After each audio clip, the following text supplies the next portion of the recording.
Assalamualaikum warahmatullahi wabarakatuh. Perkenalkan, nama saya Lady, mahasiswi program studi PGMI semester 7A, Institut Agama Islam Bunga Bangsa Cirebon. Baik, di sini saya akan memaparkan tentang seberapa penting sih bahasa daerah itu. Bahasa adalah identitas. Bahasa kita, khususnya bahasa daerah, sekarang mulai terkikis oleh bahasa asing dan perkembangan teknologi. Padahal bahasa salah satu bentuk karakter bagi bangsa. Ada sebuah kekayaan luar biasa yang tanpa kita sadari perlahan lenyap dan punah di negeri ini, yaitu bahasa daerah. Bahasa daerah adalah kekayaan terakhir sebuah bangsa sebagai bukti adanya peradaban, seni, dan budaya. Bahkan eksistensi bangsa itu sendiri yang diwariskan baik secara lisan maupun tulisan. Sebagian besar masyarakat Indonesia menjadikan bahasa daerah sebagai bahasa ibu. Di samping itu, ia juga berfungsi sebagai bahasa budaya, bahasa pemersatu intra-etnis, mempererat keakraban, serta untuk mengetahui sejarah dan bukti peninggalan nenek moyang dalam bentuk perangkat bertutur. Menurut saya, bahasa daerah memegang peran sangat penting sebagai identitas, ciri khas, alat komunikasi, dan instrumen selama berabad-abad hingga ribuan tahun lewat lisan dan tulisan.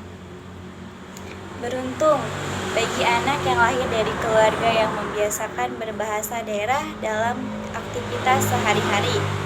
Di rumah misalnya kedua orang tuanya suku Jawa dan berbicara bahasa Jawa dalam keseharian, otomatis anaknya akan lancar, fasih, dan paham aturan budaya, adat, dan seni dalam suku Jawa. Begitu pula dengan suku lainnya. Ketika si anak tumbuh besar, dia tidak saja menguasai bahasa daerah yang diterimanya di rumah dan di lingkungan sosial masyarakat, tetapi juga akan fasih menguasai bahasa Indonesia sebagai bahasa nasional yang didapat di bangku sekolah TK, SD, SMP, SMA, hingga perguruan tinggi. Lalu, apa tanggapan tentang anak zaman sekarang yang sulit menggunakan bahasa daerah?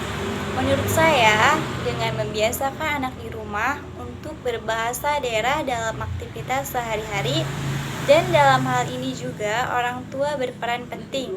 Jadi, sangat dianjurkan bagi para orang tua untuk membiasakan anak berkomunikasi dengan bahasa daerah.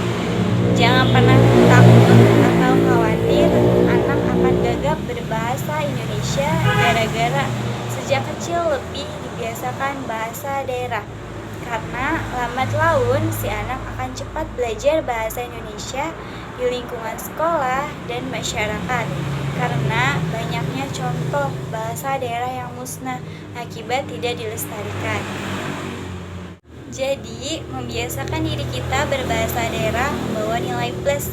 Di samping pasti berbahasa daerah, juga pasti berbahasa Indonesia. Terlebih bila juga menguasai bahasa asing, jadi tidak hanya tangkas dan akrab bersosialisasi bersama keluarga besar dan masyarakat sekitar dengan bahasa daerah, tetapi juga pasti berkomunikasi dalam forum resmi di masyarakat, sekolah, dan dalam kebutuhan formal dengan bahasa Indonesia. Yang terpenting adalah kita tahu di mana tempat dan kondisi dalam mempergunakan bahasa, baik bahasa daerah, bahasa Indonesia, maupun bahasa asing. Tentunya, menguasai bahasa daerah sebagai bentuk cara kita menjaga kelestarian kekayaan bahasa daerah di Indonesia. Cukup sekian dari saya, kurang lebihnya mohon maaf. Yai Bunga Bangsa, good character and visionary. Wassalamualaikum warahmatullahi wabarakatuh.